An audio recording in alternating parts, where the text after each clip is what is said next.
Hello student, हम आज बात कर रहे हैं एक्सपेरिमेंटल एम्ब्रियोलॉजी की। इससे पहले वाले लेक्चर में हमने बात की थी भ्रूणिकी का इतिहास के बारे में, एम्ब्रियोलॉजी और भ्रूणिकी।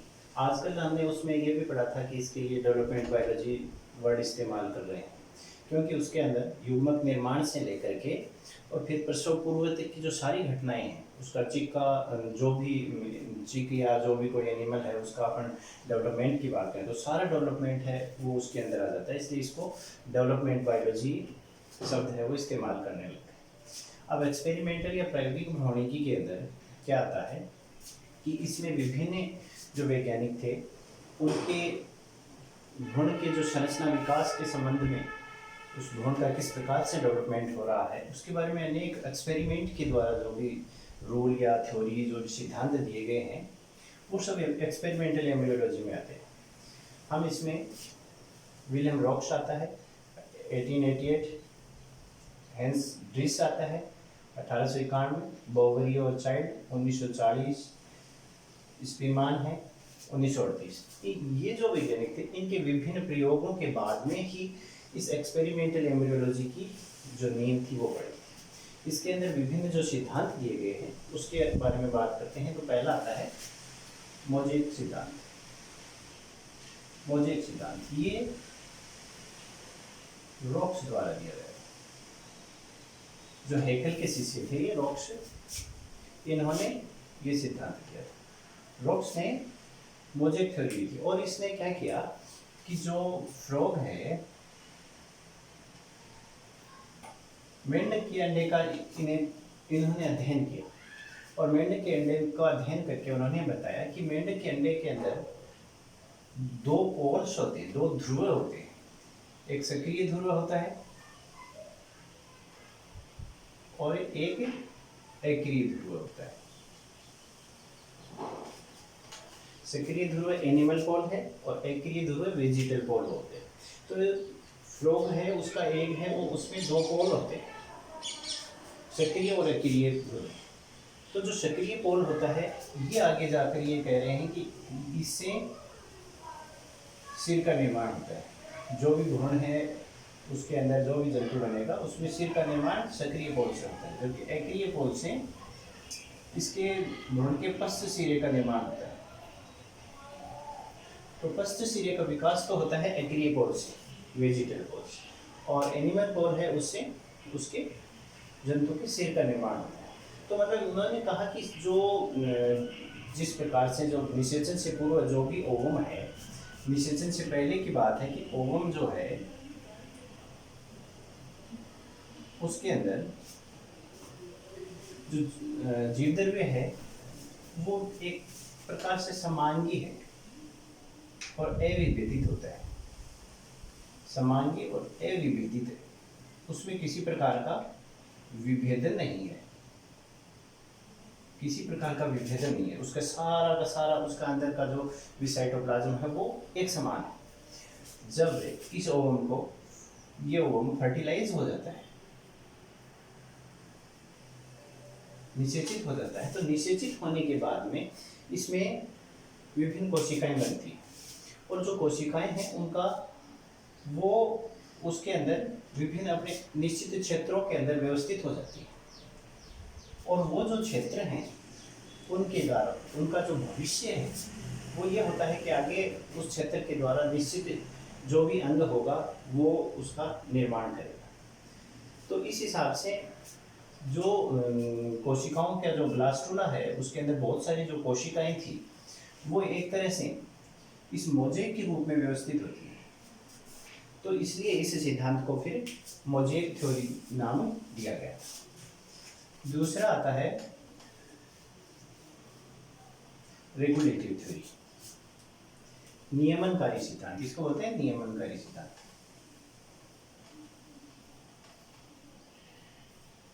नियमनकारी सिद्धांत ये हेंस ड्रिस ने दिया था। ड्रिस ने दिया ये सिद्धांत है, ये इस मोज़ेक सिद्धांत का बिल्कुल उल्टा है। जिस प्रकार से मोज़ेक में कहा था कि भविष्य वो निर्धारित है पहले से ही, ब्लास्टुला के अंदर हम बात करें तो विभिन्न कोशिकाएं थी, वो उनसे किस प्रकार का आगे भविष्य में कौन सा ऑर्गन बनना है वो एक निर्धारित था।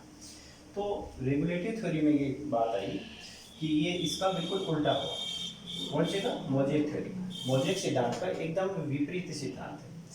इसके अंदर बात ये थी, ड्रीस ने ये बताई कि जो जब डेवलपमेंट होता है तो उस दौरान जो डेवलपमेंट के दौरान क्या होता है कि जो सेल्स हैं उनसे फिर ऊतक निर्माण होता है, और ऊतक निर्माण होता है तो फिर एक तरह से मान लो इधर की जो कोशिकाएं थी उसके अंदर कुछ आगे भविष्य में कुछ सतत विकास जो था, हम कहते हैं जंतु का विकास होने की जो घटनाएं होनी थी वो निश्चित थी।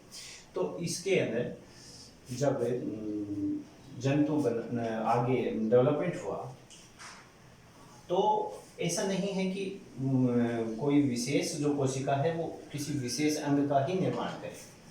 मतलब जो जितनी भी कोशिकाएं ब्लास्टुला के अंदर है उस हर कोशिका के अंदर ये कैपेसिटी है कि वो पूर्ण भ्रूण का निर्माण कर सकती है। मतलब हर कोशिका से नया भ्रूण बन सकता है। ऐसा अगर किसी भी कोशिका को हम हटा दें तो उससे कोई फर्क नहीं पड़ेगा, मतलब रेगुलेटिव है एक तरह से। तो लेकिन बाद में ये बात आई कि इनका हालांकि जो पोजीशन है, जो कोशिकाओं की पोजीशन है वो उनका भविष्य फिर निर्धारित करती है।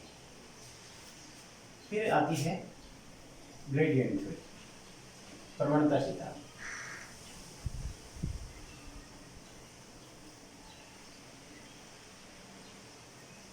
ये सिद्धांत दिया चाइल्ड और बोवेरी ने, चाइल्ड एंड बोवेरी ने।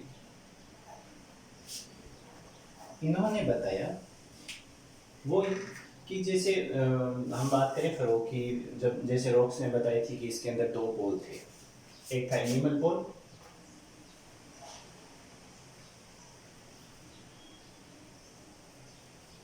और एक था वेजिटल पोल।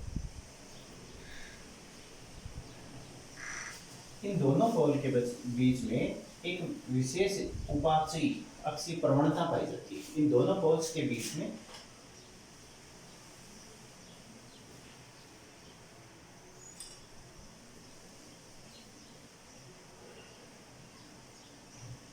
मेटाबॉलिक एक्सियल ग्रेडियंट में पाई जाती है।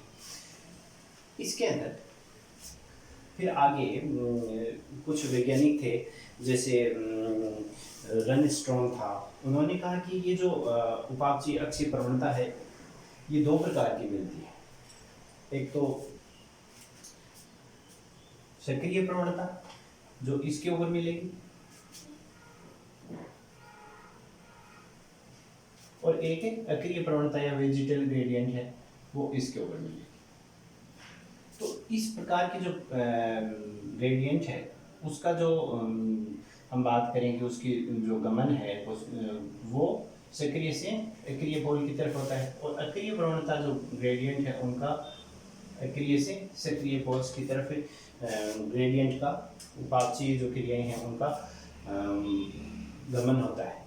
तो एक इनके अंदर एक विशेष प्रकार की उपापचयी अक्षीय प्रवणता मिलती है। तो इससे जो सिद्धांत था इसको इस हिसाब से ग्रेडियंट थ्योरी नाम दिया गया। फिर अगला आता है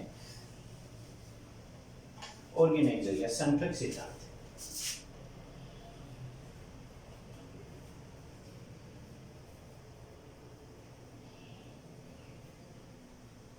संठक सिद्धांत ये दिया स्पीमान ने।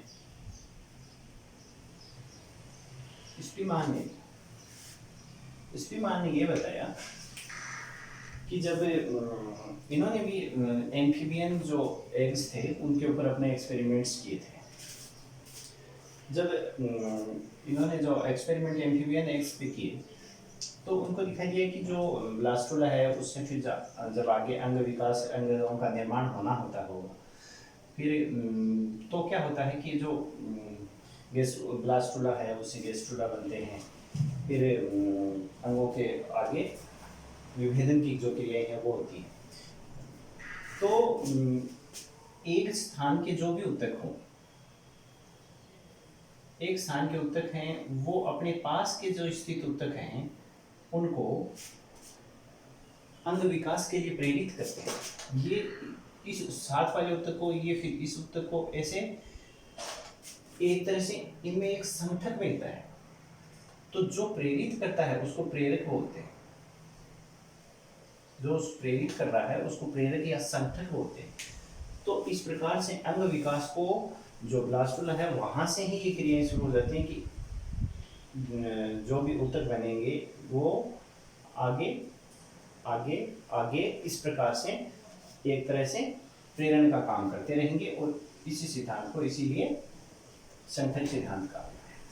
ये सब एक्सपेरिमेंट्स के जो किए गए, इसके बाद में क्या हुआ कि बहुत सारी जो अनेक जो खोजें हुई, उसके आधार पर फिर एनालिटिकल, हम कहते हैं कि एनालिटिकल एम्ब्रियोलॉजी की शाखा पड़ी, जिसके अंदर ये जो मॉर्गन जो था, उसके बाद में जो स्टडी हुई वो इसकी माइनर स्टडी भ्रूण की या भ्रूण का विकास है जो इसकी माइनर स्टडी हुई। तो हम कहते थे कि जो जंतु है उसके गुण हैं, वो गुण उसके जो भी आनुवंशिक पदार्थ है, जैसे डीएनए है, उस डीएनए के ऊपर डिपेंड होते हैं। तो जब डीएनए की पूरी स्टडी आ गई हमारे सामने, तो फिर किस प्रकार से भ्रूण का जो विकास हुआ है, किस प्रकार से उसको प्रेरणा मिला है, कैसा संगठन था, तो इसके लिए आगे फिर और अधिक जैव रासायनिक या जैव भौतिकी रूप से और अधिक खोजें हो गई। और अनेक जैसे इलेक्ट्रोफोरेसिस है, क्रोमेटोग्राफी है, इलेक्ट्रॉन माइक्रोस्कोप है, पीसीआर है, तो इन सब के खोज से इसको आणविक स्तर पर इनके विकास का अध्ययन करने लगे हैं। अब हम बात करें ब्रांचेज ऑफ एम्ब्रियोलॉजी की। एम्ब्रियोलॉजी की हमें सामान्यतः ये ब्रांचों में बांट, पहला आता है डिस्क्रिप्टिव या वर्णनात्मक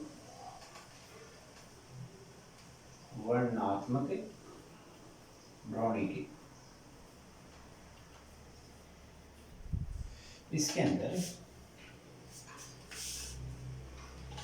किसी जीव के जो भी भ्रूण है उसके पूर्ण जो एक संरचना है, पूर्ण आकार है, उसका डेवलपमेंट, उसका सतत अंगों का विकास किस प्रकार से हुआ, उसका पूर्ण विवरण है। तो पूर्ण विवरण जब है तो इसको बोल देते हैं वर्णनात्मक या डिस्क्रिप्टिव एम्ब्रियोलॉजी। किसी भी जीव के पूरे डेवलपमेंट का वर्णन होगा इसके।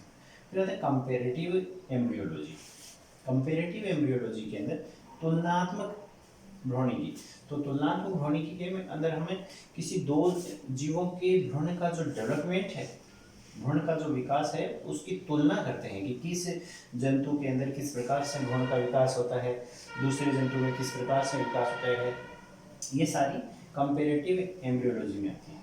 फिर एक्सपेरिमेंटल एम्ब्रियोलॉजी की हमने बात की, विभिन्न प्रकार के एक्सपेरिमेंट्स जिसे जिन जंतुओं के डेवलपमेंट के ऊपर किए गए थे वो एक्सपेरिमेंटल एम्ब्रियोलॉजी में आ जाते हैं। केमिकल एम्ब्रियोलॉजी के अंदर किसी जीव के जैव भौतिकी और जैव रासायनिकी रूप से, मतलब आणविक रूप से उसका जो अध्ययन किया जाए, आणविक रूप से माइनर जो अध्ययन होगा वो केमिकल एम्ब्रियोलॉजी के अंदर आ जाता है। टीरेटोलॉजी के अंदर, ये टीरेटोलॉजी जन्मजात जो दोष होते हैं भ्रूण के जन्म के बाद, मतलब जन्मजात जितने भी प्रकार के दोष हैं, उन दोषों का जो अध्ययन है वो हम टीरेटोलॉजी के अंदर करते हैं।